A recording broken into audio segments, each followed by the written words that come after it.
ఆంధ్రప్రదేశ్‌కి data centre అది Google, అదానిదో పక్కన పెడితే రావడం ఓ మంచి పరిణామం.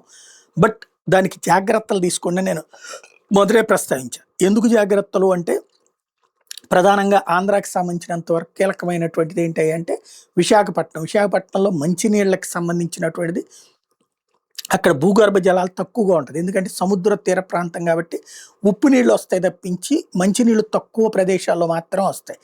అలాంటి ప్రదేశంలో ఇప్పుడు పెడుతున్నప్పుడు వాటర్ యూసేజ్ ఎక్కువ అవసరం. కాబట్టి ఆ పోలవరం నుంచి కాలువలకు సంబంధించి తొందరగా క్లియర్ చేసేసి నీళ్లు బాగా అక్కడ అందుబాటులో ఉంచాలి.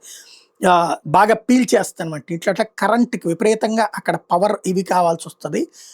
పవర్ సెంటర్స్ కావాల్సి అంటే కరెంటు ఉత్పత్తి కేంద్రాలు కావాల్సొస్తది. విపరీతంగా పెట్టించండి. సోలార్ ప్యానెల్స్, సోలార్ పవరు, తర్వాత విండ్ పవర్ ఇవన్నీ. ఎందుకంటే కరెంట్ విపరీతంగా లాగేస్తది. ఈ రెండిటికి. అదే సందర్భంలో అది ఇక్కడికి రావడం, ఓ భారీ పెట్టుబడి రావడం ద్వారా ప్రపంచం దృష్టిని ఆకర్షించడం, మిగతా డేటా సెంటర్లు కూడా అక్కడ రావడానికి అవకాశం ఉందని ఇంతకుముందే చెప్పుకున్నాం. అయితే కేవలం ఒక వెర్షనే ఇచ్చుకుంటూ వచ్చినటువంటి ఈనాడు ఇప్పుడు రెండో వెర్షన్ ఇచ్చుకొచ్చిందనమాట.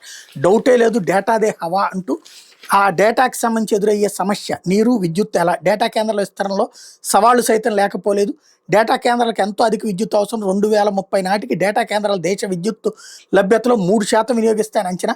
ప్రస్తుతం ఇది 1% మాత్రమే. దీన్ని బట్టి విద్యుత్ సామర్థ్యం ఎంతగానో పెరగాలని తెలుస్తోంది.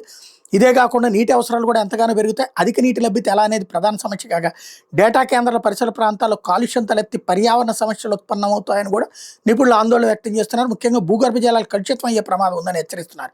ఈ సవాళ్ళకి తగిన పరిష్కారాలు కనుక్కోవడం పైనే డేటా కేంద్రాల పరిశ్రమ విస్తరణ ఆధారపడి ఉంటుందని చెప్తున్నారు. బట్ ముందు అంతా పాజిటివే రాసుకొచ్చారు. ఇప్పుడు అసలు లెక్కలు రాసుకొస్తున్నారు.